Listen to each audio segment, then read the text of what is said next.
Illustrator শুরু করব। যখন আমরা ফটোশপ শুরু করছিলাম তখন এখানে লিখেছিল পিএইচ, তাই না? ফটোশপ। এখন লেখা আছে এআই, অ্যাডোবি ইলাস্ট্রেটর। এটা টাইটেল, আর এগুলো তো মেনু। আর এখানে যে টুলসগুলো আছে এটা টুল বক্স। তোমরা একটা পেজ নিয়ে নিই, নতুন একটা পেজ নিয়ে নিই। ফটোশপের মধ্যে কন্ট্রোল-N দিলে এখানে পেজ নেওয়ার জন্য অপশান আসবে কিবোর্ড থেকে।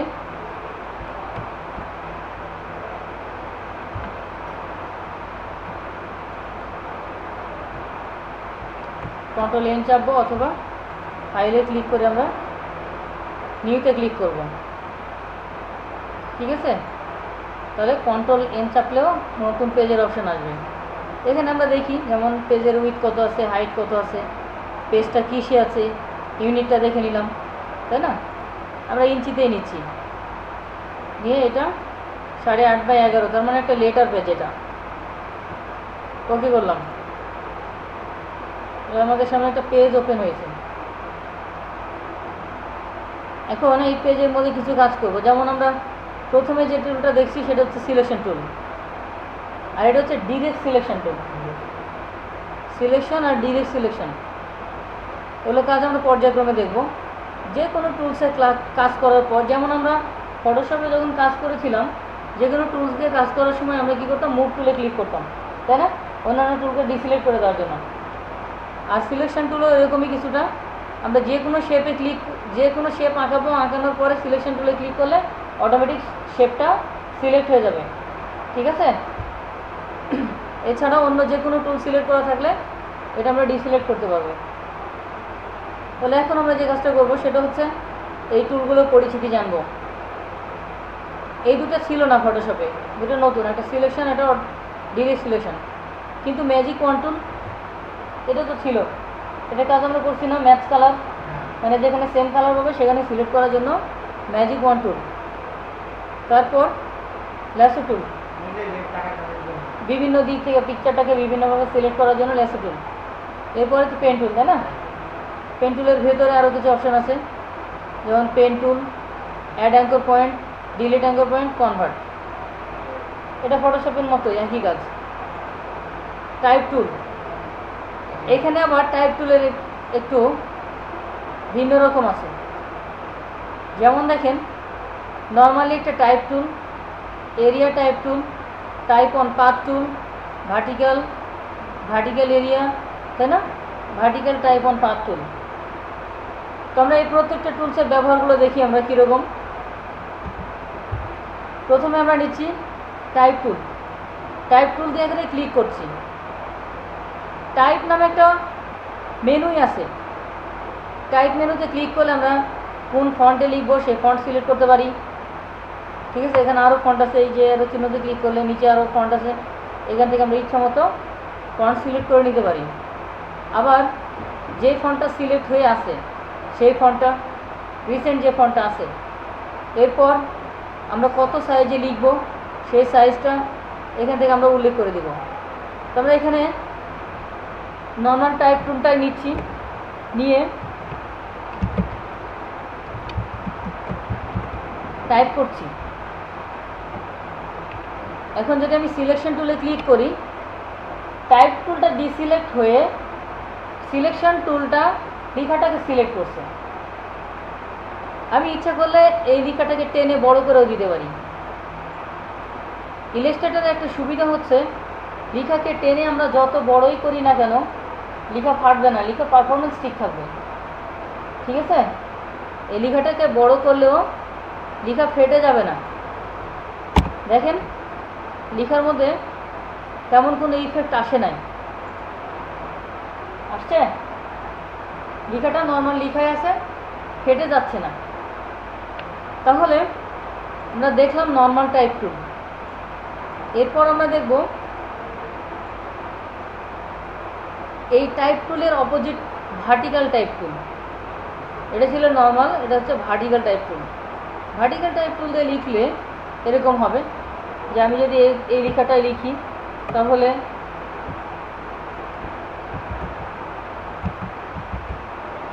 EXTENT হ্যাঁ, এটা ফটোশপের মধ্যেও ছিল। এটাকে টেনে নিয়ে পজিশন করে রাখতে পারি যে কোনো জায়গায়। লেখাটা সিলেক্ট ছিল এরকম, যদি ফটোশপে এরকম থাকতো তাহলে আমরা বুঝতাম রোটেট করা হয়েছে, তখন কিবোর্ড থেকে ইন্টার চাপতাম। আর এটাকে ইন্টার চাপতে হবে না, নর্মালি বাইরে একটা ক্লিক করলেই এটা ডিসিলেক্ট হয়ে যাবে। এবার আমরা দেখব এরিয়া টাইপ টুল। তার আগে আমি একটা এরিয়া নিয়ে নিই। সাপোজ আমি এখান থেকে একটা রেক্টেঙ্গুলার মার্কি টুল বা রেক্টেঙ্গুলার নিচ্ছি। ওখানে ছিল রেক্টেঙ্গুলার মার্কি টুল ফটোশপে, এখানে রেক্টেঙ্গুলার টুল, তাই না, চতুর্ভুজ আকার। তো আমি একটা রেক্টেঙ্গুলার টুল ড্র করছি, ড্র করে ছেড়ে দিচ্ছি। ড্র করে ছেড়ে দিলাম যখন, তখন দেখছি এটা কালো কালারে ফিল হয়ে গেছে, কেননা এটা ফিল কালার হয়ে আছে। ফটোশপে যেমন দুইটা কালার প্যালেট ছিল, একটা ফরগ্রাউন্ড একটা ব্যাকগ্রাউন্ড, ইলাস্ট্রেটরে দুইটা কালার প্যালেট আছে, একটা ফিল কালার একটা স্ট্রোক কালার। স্ট্রোকটা হচ্ছে লাইনের কালার, যেমন এই একটা শেপ চারিদিকে লাইনের কোন কালার হবে সেটা স্ট্রোক কালার, কিন্তু এর ফাঁকা অংশের কালারটা হচ্ছে ফিল কালার। তাহলে এখন আমরা এই ফিল কালারটা নান করে দিই। এই যে এখানে দেখেন নান অপশান আছে, ক্লিক করলে কালারটা নান হয়ে যাবে। আবার যদি এরকমই থাকে তাহলে এইখানে অ্যারো চিহ্নটা দেখতে পাচ্ছি, সফট ফিল অ্যান্ড স্ট্রোকস। সব হচ্ছে এক্সচেঞ্জ করা, চেঞ্জ করা। যেমন এখানে আমি যদি অ্যারো চিহ্নতে ক্লিক করি, স্ট্রোক কালারটা হয়ে যাবে ফিল কালার, মানে ফিল কালারে যেটা ছিল সেটা স্ট্রোকে হয়ে গেল। তবে আমরা যে কোনো শেপ ড্র করলে ফিল কালারটা না রাখলেও স্ট্রোক কালারটা রাখতে হয়, কেন, তাছাড়া এই লাইনটা শো করতো না, এই যে এই শেপটা শো করতো না। যেমন দেখেন আমি স্ট্রোক কালারে ক্লিক করে এটা যদি নান করে দিই, দিয়ে একটা শেপ নিই, নিয়ে এখানে শেপটা ড্র করছি, বাট সিলেকশন টুলে ক্লিক করছি, সিলেক্ট হচ্ছে। ফাঁকা জায়গাতে ক্লিক করলে এটা দেখে না, কিন্তু এখানে সিলেক্ট করে দেখি টেনে শেপটা আছে। তাহলে কি করবো, স্ট্রোকে একটা কালার দিয়ে দেবো, যে কোনো একটা কালার দিয়ে দিই, তাহলে স্ট্রোক কালার হয়ে যাবে। এখন আমরা যেটা করছিলাম টাইপ টুল, এরিয়া টাইপ টুল। এরিয়া টাইপ টুলে ক্লিক করলে যেটা হবে, এখানে আমরা ক্লিক করব, এই এরিয়ার বাইরে লেখা যাবে না। আমি যে লিখবো ওই দাগের পরে আবার নিচে চলে আসবে, মানে এর এরিয়ার বাইরে যাবে না, বুঝি নাই? এরিয়া টাইপ টুলে কাজ হচ্ছে যে কোনো একটা এরিয়া থাকবে, শুধু ওই এরিয়ার মধ্যেই লেখাটা হবে, এর বাইরে যাবে না। এছাড়াও এরিয়া টাইপ টুলের ফটোশপে যেমন আমরা এই টুলসের মধ্যে রাইট বাটনে ক্লিক করলে অপশান টুলগুলো বের হতো, কিন্তু ইলাস্ট্রেটরে রাইট বাটনে ক্লিক করলে আসবে না, লেফট বাটনে একটু ক্লিক করে চেপে ধরে থাকতে হবে। এখন ছেড়ে দিলে সমস্যা নেই, লেফট বাটনে ক্লিক করে একটু চেপে ধরে থাকতে হবে, তাহলে টুলগুলো বের হবে। আচ্ছা, ফটোশপেও হয়, কিন্তু রাইট বাটনে ক্লিক করলে ফটোশপে আসে, ঠিক আছে। আপনি যদি CS6 বাদ দিয়ে CS8 CS2 অন্যগুলো তো ফটোশপে করেন, ক্লিক করে চেপে ধরে থাকলে আসবে না, ঠিক আছে।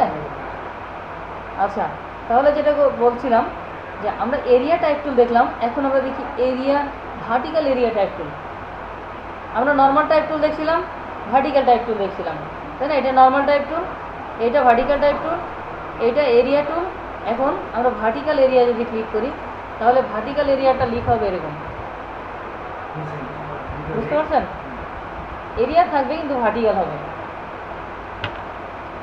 তাহলে আমরা এই দুটো টুল বুঝলাম, যে টাইপ টুল, ভার্টিক্যাল টাইপ টুল, এরিয়া টাইপ টুল, ভার্টিক্যাল এরিয়া টাইপ টুল। এখন আমরা দেখব type on path tool. Type on path টুলের কাজ হচ্ছে, এই টুলটা আমাদের বিভিন্ন লোগোর মধ্যে লেখার জন্য প্রয়োজন পড়ে। লোগোর মধ্যে লিখতে গেলে এই টুলটা বিশেষ প্রয়োজন পড়ে। তো আমরা এখন দেখব টাইপ অন পাথ টুল। ধরে নেন এখানে এ পাশে যে টুলগুলো আছে এখানে ক্লিক করছি, ক্লিক করে একটা লাইন নিচ্ছি, সাপোজ ক্লিক করে ধরে টানলাম, সাথে যদি শিফট চাপি তাহলে কি হবে, সোজা হবে, তাই না। এখন আমি যদি টাইপ অন পাথ টুলে ক্লিক করে এর উপরে লিখি তাহলে কি হবে, সোজাই লেখাটা হবে। আবার আমি এখান থেকে আর্ক নিচ্ছি, আর্ক নিয়ে যদি আমি একটা আর্ক ড্র করি তাহলে এখন টাইপ অন পাথ টুল দিয়ে যদি লিখি তাহলে ওই আর্ক যে দিক দিয়ে গেছে লেখাটা সেদিক দিয়ে যাবে। তারপর আমি যদি এখান থেকে স্পাইরাল নিই, স্পাইরাল ড্র করছি, সাপোজ স্পাইরাল ড্র করে স্পাইরালের মধ্যে লিখি, তাহলে টাইপ অন পাথ টুলে ক্লিক করছি, করে লিখছি। স্পাইরালটা যে দিক দিয়ে গেছে লেখাটা সেই দিক দিয়ে যাবে, ঠিক আছে। ঠিক অনুরূপভাবে এখন এরকম যত শেপ আমরা ড্র করব, সেইখানে কিছু গ্রিড লাইন নেওয়ার জন্য টেবিলের মতো রেক্টেঙ্গুলার গ্রিড নেওয়ার জন্য এখানে আমরা গ্রিডটা নিতে পারি। যদি কখনো প্রয়োজন হয় যে একটা শখ দিয়ে কিছু লিখে বোঝাবো, তাহলে এরকম আমরা নিতে পারি প্রয়োজন পড়লে, না হলে না নিলাম, ডিলিট করে দিলাম। তারপর পোলার গ্রিড, পোলার গ্রিড দিয়ে অনেক সময় লোগো ডিজাইন করা যায়। এর মধ্যে কিছু লিখে দিলেই একটা লোগো হয়ে গেল। এখানে স্ট্রোক কালারটা নান করা আছে, যার কারণে দেখাচ্ছিল না। স্ট্রোক কালারটা নিচ্ছি। এখন দেখেন এর মধ্যে আমি কিছু একটা লিখে দিয়ে যদি, তাহলে এইটা একটা লোগো হয়ে যাবে, ঠিক আছে। তাহলে মূলত আমরা টাইপ অন পাথ টুলটা বুঝছি যে শেপটা যেই দিক দিয়ে যাবে লেখাটা সেই দিক দিয়ে যাবে। এখন আমি যদি পেন টুল দিয়ে নিজে একটা শেপ তৈরি করি, সমস্যা কি? আর এই যে লেখাটা এরকম হলো কেন? ফিল কালারটা নান করে দিয়ে স্ট্রোক দেওয়া হয়েছে, যার কারণে এরকম দেখাচ্ছে লেখাটা। আচ্ছা, আমি যদি পেন টুল দিয়ে এরকম একটা ড্র করি, একটা শেপ ড্র করি, তাহলে এখানে ক্লিক করে এরকম একটা শেপ নিচ্ছি সাপোজ, নিয়ে এখন আমি এই টাইপ অন পাথ টুলে ক্লিক করছি, করে এখানে যদি লিখে দিই তাহলে কি হবে?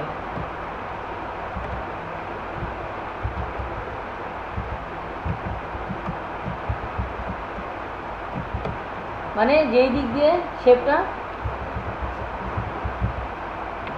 সেই দিক দিয়ে যাচ্ছে, তাই না লেখাটা? এইভাবে আমরা টাইপ অন পাথ টুলে কাজ করতে পারি। আচ্ছা, টাইপ অন পাথ টুলের আরেকটা ভার্টিক্যাল টাইপ অন পাথ টুল আছে, মানে একটা একটা করে ভেঙে ভেঙে লিখা হবে। প্রত্যেকটা টাইপ টুলের কিন্তু অপোজিট একটা করে ভার্টিক্যাল টাইপ টুল আছে, তাই না? তাহলে এখন দেখি একটা শেপ নিই, এখান থেকে নিচ্ছি, যে কোনো একটা শেপ নিচ্ছি। যদি এটাই নিই, নিয়ে যদি এখন type on path tool click করি, তাহলে ক্লিক করলে এখান থেকে ভেঙে ভেঙে লিখা হবে। হ্যাঁ, বুঝতে পারছি। Type tool, vertical type tool, area type tool, vertical area type tool, type on path tool, vertical type on path টুল, ঠিক আছে? বুঝতে পারলাম টাইপ টুলের কাজগুলো।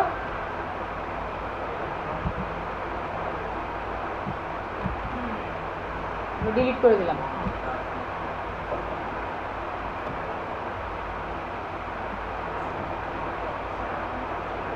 তাহলে এখান থেকে আমরা বেশ কিছু শেপ দেখলাম, তাই না?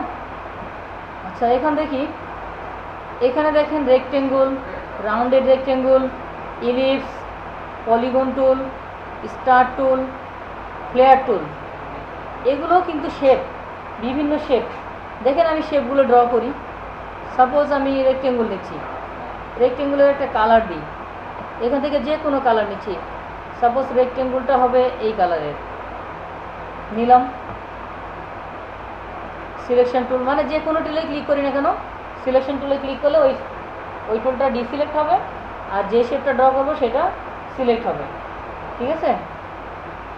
এরপর এর মধ্যে আরও টাইপ টুল আছে, যেমন রাউন্ডেড, এটা রাউন্ডেড নিচ্ছি, যেমন একটা রাউন্ডেড আঁকাচ্ছি, এটার আবার অন্য একটা কালার দিচ্ছি, নিলাম এরকম একটা কালার। তারপর ইলিপস নিচ্ছি, শিফট চেপে নিই যেন গোলাকার হয়, এটার আবার অন্য একটা কালার দিই, দিলাম। এরপর এর মধ্যে স্টার আছে, স্টারে ক্লিক করে স্টার আঁকাচ্ছি একটা, স্টারের আর একটা কালার দিচ্ছি। তবে এটাই সবুজ দিই আর এটা রেড করে দিই। বেশ কয়েকটা শেপ নিচ্ছে এখানে, তাই না? আসলে কিছুই হয়নি এখন এই শেপগুলোর, মানে এমন কিছু ড্র হয়নি এখানে। তো আমি যদি এইটা এর মধ্যে নিই, যে পজিশনিং করে রাখছি,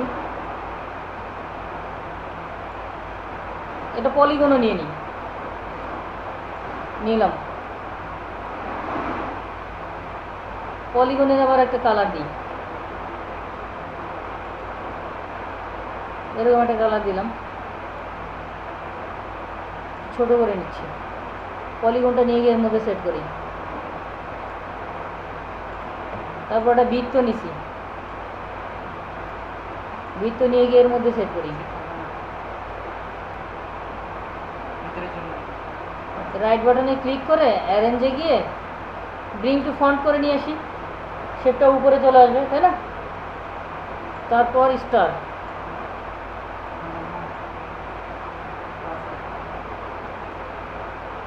এটাও রাইট বাটনে ক্লিক করে অ্যারেঞ্জে গিয়ে ব্রিং টু ফন্ট করি, যেন উপরে দেখায়। অনেক কয়টা শেপ নিয়ে নিছি আমি এখানে, তাই না? পুরোটাকে সিলেক্ট করি, সিলেক্ট করে দেখেন একটু, হ্যাঁ আমি শেপগুলোকে একটা শেপ আর একটা শেপের মধ্যে ঢুকিয়ে দিয়েছি। পুরোটা সিলেক্ট করলাম, সিলেক্ট করে উইন্ডোজ থেকে, উইন্ডো মেনু থেকে পাথ ফাইন্ডার নিয়ে আসি। পাথ ফাইন্ডার দেখতে পাচ্ছেন? Path finder, control shift F9, path ফাইন্ডারে ক্লিক করি। অ্যালাইন নামে একটা অপশান আছে, অ্যালাইন করব এই শেপগুলো, যেন শেপগুলো মিডিলে থাকে, চারিদিক থেকে মাঝখানে আসে। তাহলে অ্যালাইনে ক্লিক করে, এটা হচ্ছে মিডিল, এই যে অ্যালাইন সেন্টার, এটা লেফট এটা রাইট, তাহলে আমি সেন্টার করছি। একটু মুভ করছে না? মানে আগে ছিল এরকম, পরে কীরকম হলো, এরকম হয়েছে, মানে একটা মিডিল করে নিছে, চারিদিক থেকে মাঝখানে নিয়ে নিছে। এখন এই শেপগুলো সিলেক্ট থাকা অবস্থায় আমি চলে যাব, একটা ইফেক্ট দিয়ে দিই সিলেক্ট মেনু থেকে, অথবা আমি যদি এর মধ্যে 3D ইফেক্ট প্রয়োগ করি, 3D ইফেক্ট দিতে পারি। মানে এর মধ্যে এইটা আমি একটা শেপ নিছি, এই শেপটার মধ্যে বিভিন্ন ইফেক্ট প্রয়োগ করতে পারি, ঠিক আছে? যেমন এখানে বিভিন্ন রকমের শেপ আছে, যে কোনোটা প্রয়োগ করতে পারি, অনেক শেপই আছে, ঠিক আছে? কারণ আমি যদি এটাকে 3D দেখতে চাই, 3Dতে গিয়ে যদি আমি এটাকে রিভলভ করে দিই, রিভলভ করে প্রিভিউ দিয়ে দেখে নিই, প্রিভিউতে ঠিক চিহ্নটা দিই, কি না কি হলো, তাই না? তবে কিছু একটা হয়েছে বলে মনে হচ্ছে, এটা মুছে দিই, ক্যান্সেল দিচ্ছি। ইফেক্ট থেকে 3Dতে গিয়ে আমি যদি এটাকে এক্সক্লুড অ্যান্ড লেভেল করি, প্রিভিউ দিই, এটাকে একটু ঘুরিয়ে দিই,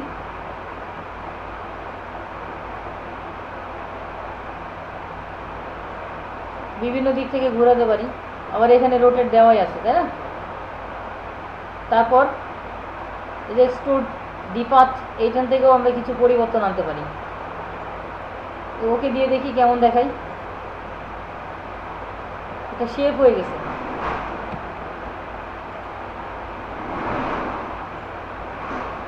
এই কাজটা আমরা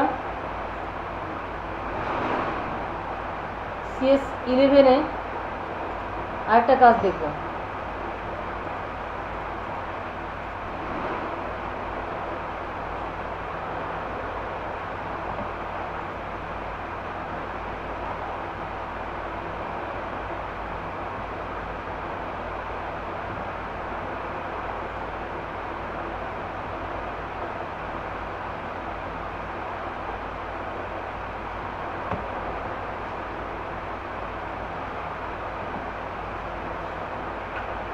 অনেক লোডিং নিচ্ছে।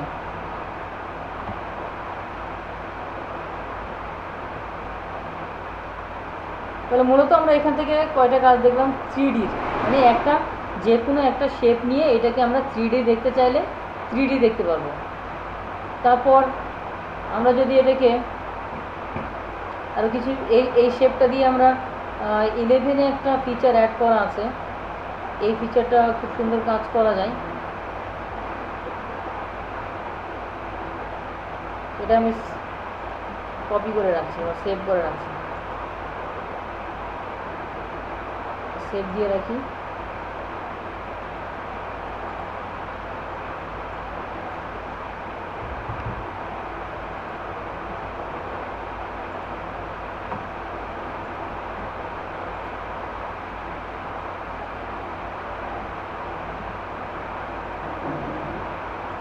ইলেভেন ওপেন হয়ে গেছে, তাই না?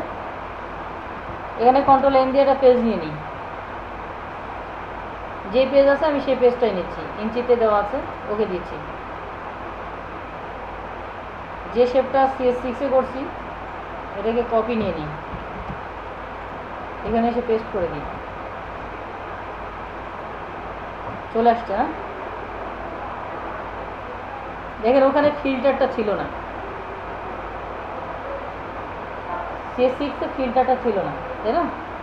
আর ফিল্টার মেনুর মধ্যে ডিস্টর্টের মধ্যে পাকার অ্যান্ড ব্লোডে যাব। এখানে আবার দেখে নিই সেন্টার ঠিক মতো আছে কি না। তাহলে উইন্ডোজ থেকে পাথফাইন্ডার নিয়ে নিই, পাথফাইন্ডার নিয়ে আমরা দেখব যে এটা সেন্টার আছে কি না। লাইনে ক্লিক করি, সেন্টার করি, হ্যাঁ সেন্টারেই আছে। তাহলে এই অবস্থায় চলে যাব ফিল্টার থেকে ডিস্টর্টের মধ্যে, ডিস্টর্টে গিয়ে পাকার অ্যান্ড ব্লোড নামে একটা অপশান আছে। পাকার অ্যান্ড ব্লোডে ক্লিক করলে এখানে যদি আমরা রিভিউতে টিক চিহ্ন দিই আর এইটাকে যদি আমরা একটু টেনে ব্লোড করে দিই তাহলে এটা ফুলের মতো হয়ে যাবে। ঠিক আছে, অনেকগুলো শেপ নিয়েছি যার কারণে একটু বেশি জবা খিচুড়ির মতো লাগছে। অল্প দিয়ে একটা শেপ নিলে ফুলটা দেখতে ভালো লাগতো। এটা যদি পাকারের দিকে নেই তাহলে অন্যরকম আরেকটা ইফেক্ট আসবে।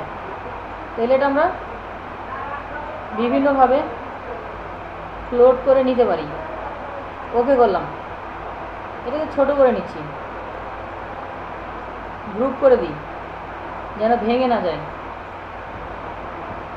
তাহলে মূলত কী নিছি, এখান থেকে শেপগুলো নিছি, তাই না? তাহলে এখান থেকে আরেকটা শেপ নিই। এটা তো স্টোকে কালার দেওয়া নাই, ফিলে আবার একটা সাদা কালার আছে, ফিল কালারটা নান করে দিই। স্টোক মানে কি লাইনের কালার বললাম, তাই না? আর ফিল মানে ফাঁকা অংশের কালার।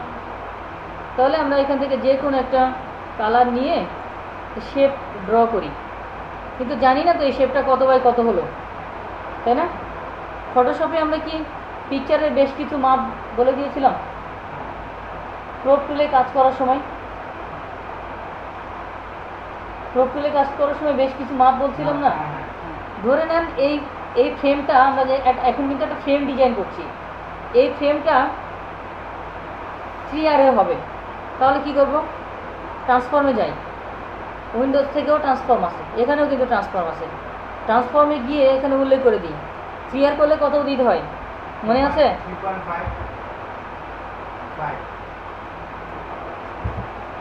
কয়েকটা মাপ অন্তত মনে রাখবেন সবসময়। স্ট্যাম্প তো একটা পাসপোর্ট সাইজের পিকচার রেজলিউশন কমে দিলে স্ট্যাম্প হয়ে যায়, তাই না? আর 3R 4R আর 10R বেশ কয়েকটা মনে রাখলে চলে। তাহলে এইটা অটোমেটিক্যালি কি হয়ে গেছে, কোনটা এইটা? আচ্ছা, এইটারও এর কিছু ডিস্টেন্স কম বেশি করতে পারি। যেমন 4 দিলাম, দিয়ে যদি, বুঝতে পারছেন মানে আমি কোন দিকে সরাতে চাই। আমি যদি এটাকে রাইট করতে চাই আর একটু, তাহলে এখানে বাড়িয়ে দিই 8 ইঞ্চি। ঠিক আছে, যদি সঠিকভাবে আমরা এরকম এই শেপটাকে ক্লিক করে ধরে মুভ করলেও তো পারি, তাই না? এমন হতে পারে এমন একটা শেপ তৈরি করছি অথবা এমন একটা ডিজাইন করছি, এর মধ্যে যতটুকু জায়গা একদম নির্দিষ্ট মাপের জায়গা, আমি খালি হাতে মানে ক্লিক করে ধরে নিয়ে গিয়ে বসাতে পারছি না। যদিও ওই পর্যায়ে আমরা আসলে পারবো, অবশ্যই পারবো। না পারলে কি করবো, এখান থেকে আমরা এটা বাড়িয়ে দিব, বাড়িয়ে দিলে পারবো, বাড়িয়ে কমিয়ে দিয়ে দেখব। এখন যেটা বলছিলাম 3.5x5 একটা ফ্রেম নিলাম। এখন এই ফ্রেমটার মধ্যে আমি এই ফুলটাকে আরও ছোট করে নিই, একটা কপি নিয়ে নিই, ওটা কপি নিয়ে ছোট করি, অল্টার চেপে কপি নিলাম। এটা তো আমাদের জানা, তাই না? এখানে ব্রাশ নামে একটা অপশন আছে, দেখছেন? এইটা সিলেক্ট থাকা অবস্থায় আমি এর মধ্যে যে কোনো ব্রাশে ক্লিক করলে ওই ব্রাশের আকার ধারণ করবে। বুঝা যাচ্ছে? তাহলে আমি যদি এই ফুলটাকে এই ব্রাশের মধ্যে নিয়ে গিয়ে ছেড়ে দিই আর এখানে ওকে দিয়ে আমি লিখে দিই ব্রাশের নামটা, সাপোজ এটাতে একটা কালার দিই আর এটা নিয়ে গিয়ে ব্রাশের মধ্যে ছেড়ে দিই, ঠিক আছে? নিয়ে স্ক্যাটার ব্রাশ ওকে দিই।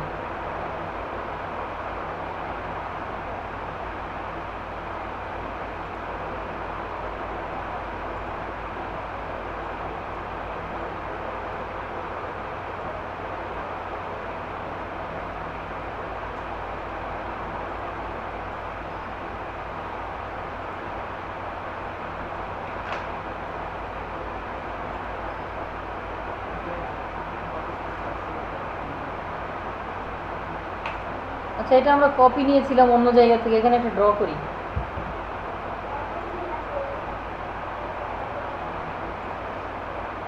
কি করছিলাম, এরকম কালার নিয়েছিলাম তাই না? অল্প কয়েকটা শেপ নিই যেন বোঝা যায়। পলিগন নিচ্ছি,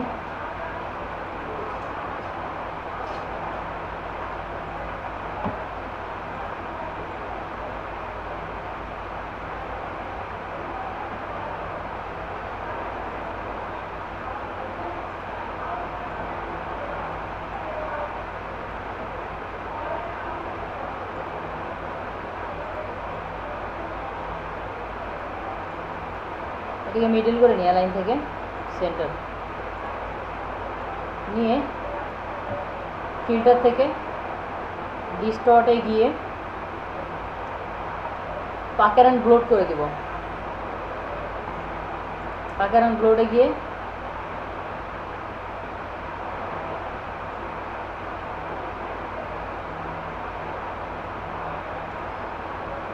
ওকে দিই।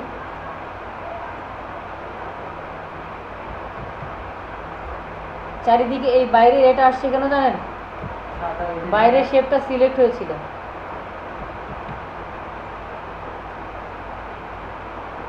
বাইরের শেপটা সিলেক্ট থাকার কারণে এটা আসছে।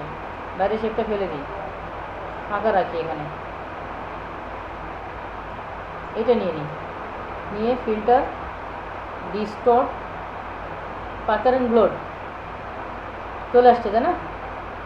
আর ধরে নিচ্ছি এই অবস্থায় রাখছি, ওকে দিলাম। এটাকে আবার আরেকটু মডিফাই করতে পারি। কীভাবে?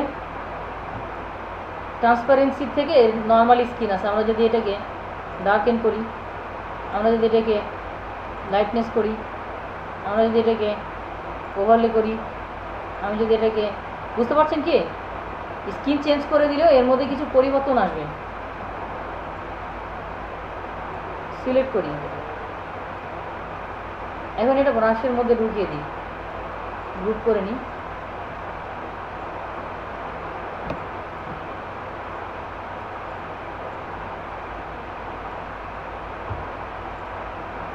তখন ওইটা অন্য জায়গা থেকে নিয়েছিলাম, এই জন্য গ্রহণ করছিল না তাই না? ওই যে কপি করে নিয়ে আসছিলাম শেপটা, এখন দেখেন চলে আসছি স্ক্যাটার ব্রাশ। তো আমি ওকে দিলাম জাস্ট, এই ব্রাশটার মধ্যে ঢুকে গেছি। কিন্তু এটা একটা ফ্রেম করছিলাম না আমরা, ফ্রেমটা সিলেক্ট করলাম করে এই ব্রাশে ক্লিক করলে ওই ফ্রেমের উপরে এই ব্রাশটা চলে আসবে, ঠিক আছে? এতদিন আমরা বিভিন্ন ফ্রেম ইউজ করছি অন্যদের আঁকানো, এখন নিজেরা ফ্রেম তৈরি করব। যে কোনো একটা শেপ নিব, নিয়ে নিজেরা নিজেদের মতো করে ফ্রেম তৈরি করব। এটা একটা ফ্রেম তৈরি হলো। এখন কথা হচ্ছে এই এই ব্রাশের উপরে ডাবল ক্লিক করলে অপশান আসবে, অপশান দেখে আমরা এই যে যে অপশানটা নিয়ে আমরা ব্রাশটা তৈরি করলাম বা শেপটা তৈরি করলাম বা ফ্রেমটা তৈরি করলাম, এতে কিছু পরিবর্তন আনতে পারি। যেমন সাইজ দেওয়া আছে 100%, আমরা যদি একটু কমিয়ে দিই, রিভিউতে টিক চিহ্ন দিতে হবে, কমে যাচ্ছে তাই না? স্পেস বেড়ে যাচ্ছে কিন্তু ফুলগুলোর সাইজ কমে যাচ্ছে। যদি বাড়িয়ে দিই তাহলে বেড়ে যাবে। স্পেসিং করি, যে আমি স্পেসিং কমিয়ে দেবো, একটার সাথে আরেকটা লেগে যাবে। যদি বাড়িয়ে দিই স্পেসিং, সাইজটাও একটু কমিয়ে দিই, তখন কি ফাঁকা ফাঁকা দেখাবে তাই না? তারপর স্ক্যাটারটা বাড়িয়ে দিই, এইখান থেকে গ্যাপ হয়ে বাইরে চলে গেছে স্ক্যাটার বাড়িয়ে দেওয়ার কারণে। তাহলে কি স্ক্যাটার জিরো, মানে স্ক্যাটার জিরো যদি থাকে একটু লিখে দিই 0%। 0 থাকলে কী হবে, ওই দাগের উপরেই থাকবে, বাউন্ডারিটা যেদিক দিয়ে আছে সেদিক দিয়েই থাকবে। আর রোটেট মানে যদি আমরা এই ফুলগুলোকে একটু রোটেট করতে চাই, একটু ঘোরাতে চাই, তাহলে রোটেট করবো এখান থেকে, একটু রোটেট করে দিই। বুঝতে পারছেন ঘুরছে না? তাহলে বুঝলাম মূলত আমরা এখান থেকে নিয়ে এই কাজগুলো করতে পারি। শুধু হ্যাঁ হ্যাঁ, এটা 11 ছাড়াও করা যাবে, আমি এটাতেও করতে পারি, এটা কোনো সমস্যা নেই। তবে হ্যাঁ, এখানে উইন্ডোজ থেকে ব্রাশ লাইব্রেরির মধ্যে যে ব্রাশগুলো দেওয়া আছে এগুলো দিয়ে করবো আমরা। তখন ব্রাশ লাইব্রেরি আছে না, তাহলে এখানে একটা শেপ নিই। মাপ তো আমরা জানি যে কীভাবে মাপ দিতে হয়, তাই না? এই যে ট্রান্সফর্মে গিয়ে এখানে মাপটা দিয়ে দিব। 4 আর যদি নিই 4/6 অটোমেটিক মাপ নিয়ে নেবে। 4/6 নিয়ে নিছে, পেজটা জুম করা আছে বলে অনেক বড় দেখাচ্ছে। তাহলে আমরা ব্রাশ লাইব্রেরিতে চলে যাই। উইন্ডোজ থেকে ব্রাশ লাইব্রেরির আন্ডারে কিন্তু আবার অনেক ব্রাশ লাইব্রেরি আছে, যেমন বর্ডার্স থেকে আবার বর্ডার্স ফ্রেম, এগুলো সবই কিন্তু বর্ডার্সের জন্য। তাহলে বর্ডার্স ফ্রেমে ক্লিক করি। ফ্রেমে ক্লিক করলে দেখবো যে এখানে বিভিন্ন রকমের বর্ডার্সের ফ্রেম আছে। উডের ফ্রেম, এটাতে ক্লিক করলে ওই ফ্রেমটাই হবে। তারপর যদি আমরা এরকমভাবে অন্যগুলো নিতে চাই, আমরা তো নিজে বানাতে পারছি না। এটার মধ্যে আসলে ফিল্টার অপশানটা দেয় নাই, ঠিক আছে? ফিল্টার অপশানটা দেয় নাই। আচ্ছা, এটার আরেকটা আপডেট ভার্সন আমি দেখি, যদি এটাতে অ্যাড করা থাকে তাহলে করব। তাছাড়া আপনারা মনে রাখবেন যে কখনো একটা ভার্সনই সম্পূর্ণ নয় কাজের জন্য। যে কোনো একটা কাজ করতে গেলে ওর সাপোর্টেড কিছু সফটওয়্যারের দরকার হবে। বুঝতে পারছেন? মনে করেন না যে আমি ফটোশপ শিখছি, ফটোশপ দিয়েই সব করব। ফটোশপের কিছু কাজ ইলাস্ট্রেটরেও দরকার হয়ে পড়বে, আর ইলাস্ট্রেটরের তো প্রয়োজনীয়তা বলে শেষ নেই, ঠিক আছে? ভেক্টর যে কোনো কিছু ডিজাইন করতে গেলে আমাকে ইলাস্ট্রেটরের সহযোগিতা নিতে হবে। এই কাজটা তো আমরা এখানেও করতে পারি, তাই না? অনায়াসে একই। এই যে ব্রাশ লাইব্রেরির আন্ডারে অনেকগুলো ব্রাশ লাইব্রেরি আছে।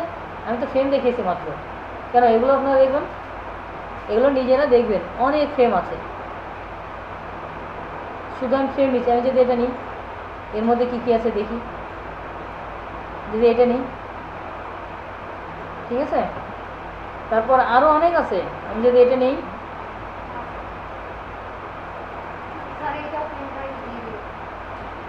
ঠিক আছে,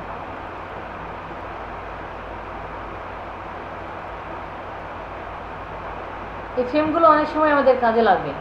আবার আমরা যদি এটাকে স্ট্রোকে ক্লিক করার পর স্ট্রোকটা কমিয়ে দিই, একটু কম দেখাবে, চিকন দেখাবে একটু। যদি আমরা স্ট্রোক কমিয়ে দিই এখান থেকে, তাহলে এই বর্ডারটা চিকন আকারে দেখাবে।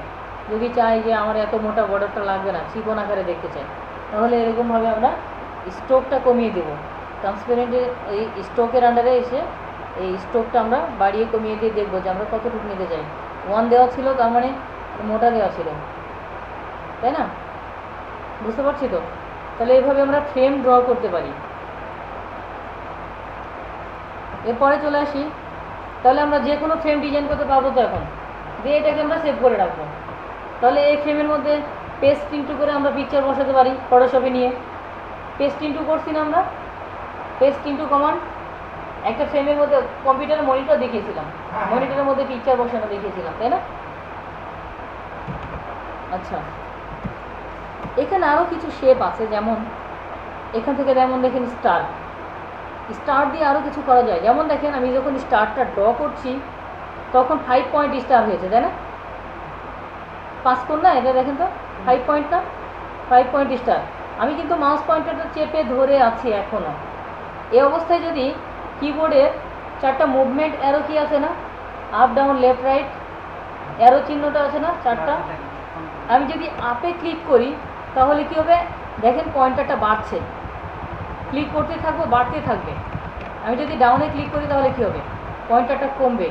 আমাদের যদি কখনো এরকম ইফেক্ট তৈরি করার প্রয়োজন হয়, যেমন সূর্যের হাসি ক্লিনিক, তাই না, আছে না, ওইটাতে এরকম ইফেক্ট আছে, তবে ওইটার মধ্যে তো আবার গ্রেডিয়েন্ট দেওয়া, তাই না, এটার মধ্যে কোনো কালার দেওয়া নেই। আমি স্টোকে আপাতত একটা কালার নিচ্ছি, তারপরে এর মধ্যে গ্রেডিয়েন্ট দিচ্ছি।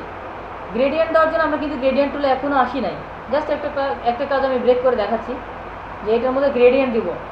তাহলে গ্রেডিয়েন্টে ক্লিক করি, অথবা এখান থেকে গ্রেডিয়েন্ট টুল আছে না, গ্রেডিয়েন্টে ক্লিক করব, করে কালার নিয়ে আসি, উইন্ডোজ থেকে কালারটা নিয়ে আসি, এই যে কালার আসছে না, তাহলে আমি এখানে গ্রেডিয়েন্টে ক্লিক করছি। গ্রেডিয়েন্টে ক্লিক করে আমি গ্রেডিয়েন্টটা সিলেক্ট করি,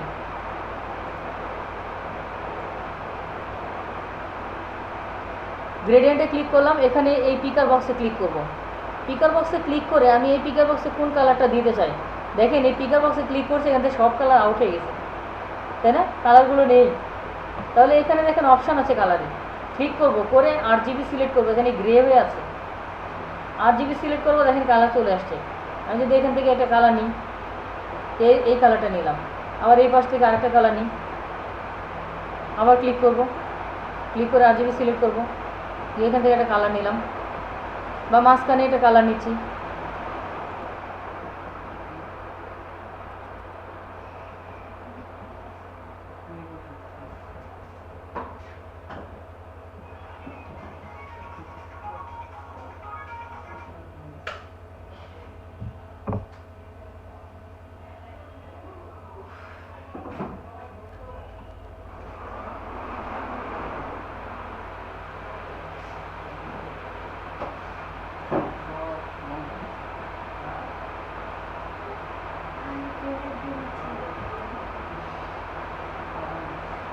যেটা গেছে এটা খাবে এখন। এটা কিন্তু অলরেডি অনেক জায়গায় খায় ফেলছে। স্যার, অফ হয়ে গেছে আমি তো ওপেন হবে কম্পিউটার, ওপেন হবে। তাহলে যেটা বলছিলাম, এখান থেকে আমরা গ্রেডিয়েন্ট সিলেক্ট করব। গ্রেডিয়েন্ট যে কোনো কালারের হতে পারে, আপনি যত সুন্দর করে কালার নিতে পারেন, যে কালার নিতে পারেন এখানে ম্যাচ করার জন্য। আমি এখানে যেমন কালারে ক্লিক করছি, এখানে লিনিয়ার সিলেক্ট হয়ে আছে, আমি যদি রেডিয়াল করে দিই তাহলে রেডিয়াল হবে। এখন আমি এই শেপের উপরে গ্রেডিয়েন্টটা যদি প্রয়োগ করতে চাই, তাহলে ফিল কালার দেওয়া নেই, ফিল কালারটা সিলেক্ট করি, তারপরে এই গ্রেডিয়েন্টটা দিই, তাহলে দেখেন এই গ্রেডিয়েন্টটা এর উপরে পড়ছে, তাই না। এখন আমি যদি এটাকে কালার চেঞ্জ করে নিই,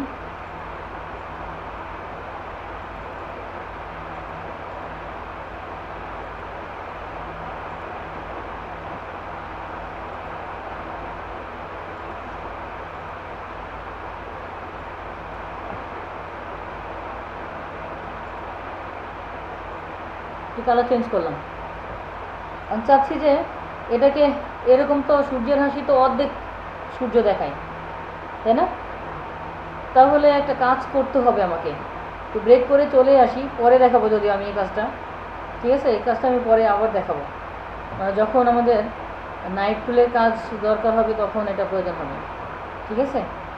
তো এখন আমরা এখানে নাইট টুলের কাজে অনেক দেরি আছে, এখন আসতে অনেক দূর, ব্রেক করে তারপরে নাইট টুল। তো এখন আপাতত আমরা কি করছি, এখানে একটা গোলাকার সূর্য করলাম, তাই না। যদি এরকম করতে চাই আর কি, এরকম কোনো ইফেক্টও দিতে চাই, তাহলে আমরা এরকমভাবে, এখন যদি আবার স্টার ড্র করতে যাই অতগুলোই আসবে, তাহলে কি করব, মাইনাস করে দেবো, তাই না, ডাউন অ্যারোতে চাপবো, ডাউন অ্যারোতে চাপলে এতে একটা হলো, তাহলে একটু বাড়িয়ে দিই, 2 3 5 হয়ে গেছে, তাহলে এটা স্টার, গ্রেডিয়েন্টটা রান করে দিই। আচ্ছা, অনেক সময় গ্রেডিয়েন্ট দিতে গিয়ে একটা বেশি দিয়ে ফেলছি, ফটোশপ এটা কি দেখছি, এটাকে টেনে বাইরে নিয়ে এসে ছেড়ে দিলে গ্রেডিয়েন্টটা চলে যায়, তাই না।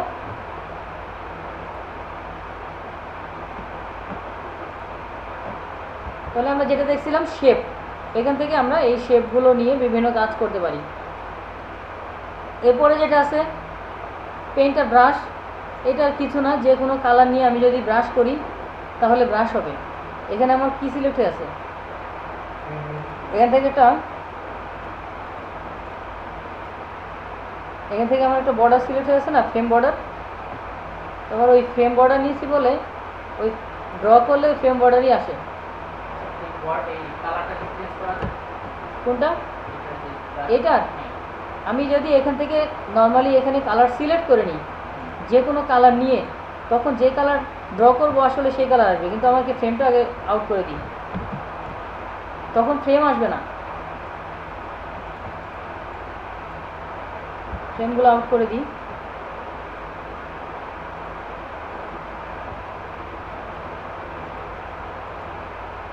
নর্মাল কালার, এখান থেকে ব্রাশ ড্র করবো। আবার ক্লোজ করে দিয়ে বেজ নিতে হবে।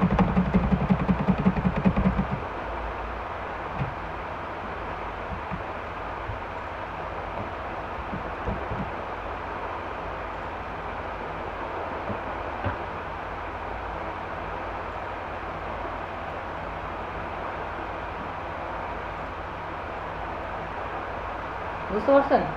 দেখেন আমি এখানে যে কালারটা নিব, স্টোকে যে কালারটা নিব এখান থেকে, ওই কালারের ড্র হবে। তখন না, ফিলে নয়, এটা বর্ডারের জন্য। ঠিক আছে? ওই যে অনেক সময় এরকম লিখে না, বিভিন্ন লেখা, যেমন সাপোজ এখানে এই কালারটা নিছি লিখার জন্য। বুঝতে পারছেন? এরকম অনেক সময় দেখি না আমরা লিখছে, অথবা কোনো শেপ তৈরি করতেছে এরকম দিয়ে, হ্যাঁ, এরকমভাবে করার জন্য।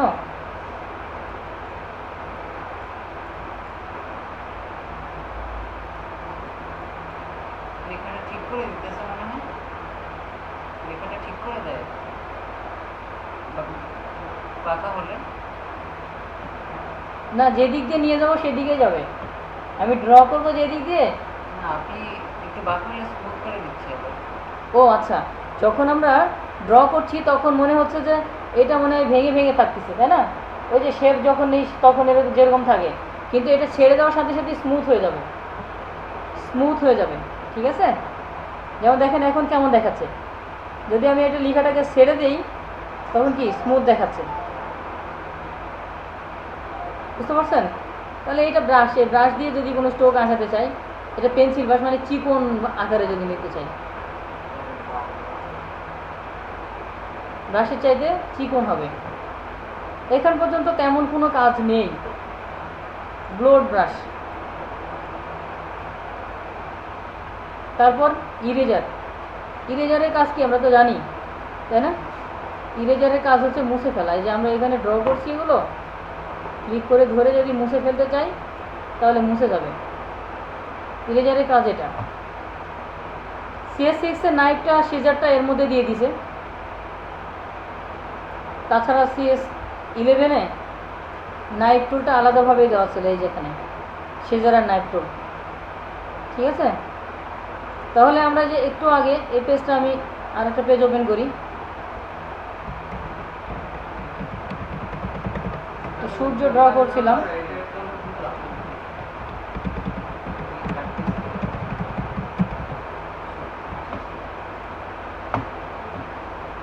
তারপরে চলে আসি এখানে ইরেজারের নিচে যে দুটো আছে সিজার। হ্যাঁ, এখন দেখাচ্ছি সিজারের ব্যাপারটা। হ্যাঁ,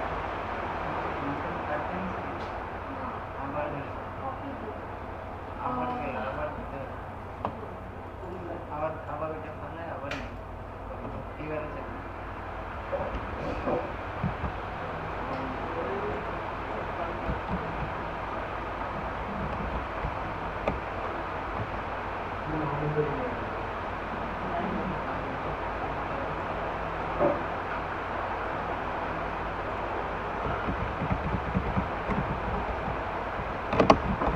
রাস্তায় তো সব বাস বন্ধ হয়ে গেছে, যে ভার্সিটি রিক্সার জন্য যে গ্যাঞ্জাম আছে। সব মানে ভার্সিটির আর কি, যে যে জায়গায় প্রাইভেট ভার্সিটিগুলো ছিল ওরা সব পুরো ব্লক করে দিচ্ছে গতকাল হয়েছিল রামপুরের ওখানে। আচ্ছা, সিজারের ব্যাপারটা দেখি। এই যে আমরা এখানে একটা সূর্যের মতো যেটা নিয়েছি, এটাকে এটাকে যদি ভেঙে দিতে চাই, কেটে দিতে চাই, সিজারের ব্যাপারটা দেখি আমরা। একটু সময় লাগবে।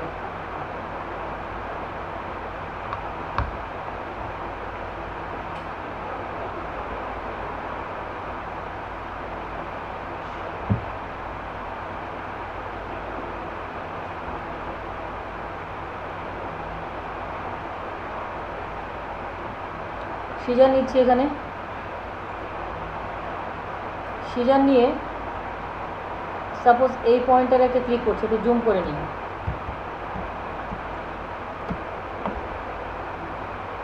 এই পয়েন্টারে একটা ক্লিক করছি আর এই পয়েন্টারে একটা ক্লিক করছি। ক্লিক করে সিলেকশন টুলে ক্লিক করে এখন যদি এটাকে ধরে টান দেই, দেখবো এখান থেকে আলাদা হয়ে গেছে।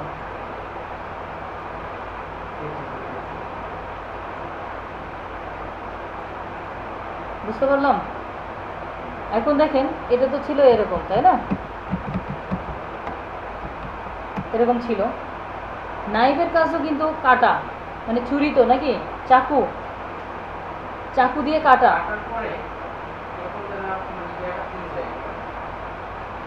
আচ্ছা বলছি, কালারটা চেঞ্জ হয়নি, বরং গ্রেডিয়েন্টটা ভাগ হয়ে গেছে।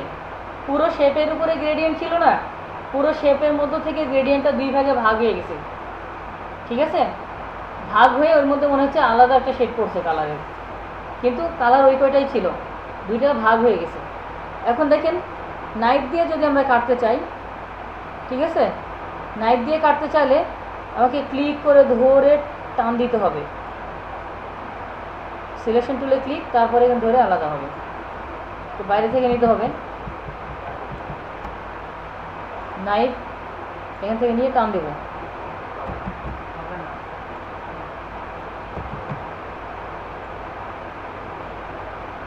এবার নিয়ে বাইরে একটা ক্লিক করছি, ক্লিক করে টান দিলে আলাদা হয়ে যাবে। ঠিক আছে, তবে কাটার সুবিধার্থে আপনারা নাইফও ইউজ করতে পারেন অথবা সিজারও ইউজ করতে পারেন। নাইফ তো বাঁকা হয়ে যাবে হাতের ইসের উপর।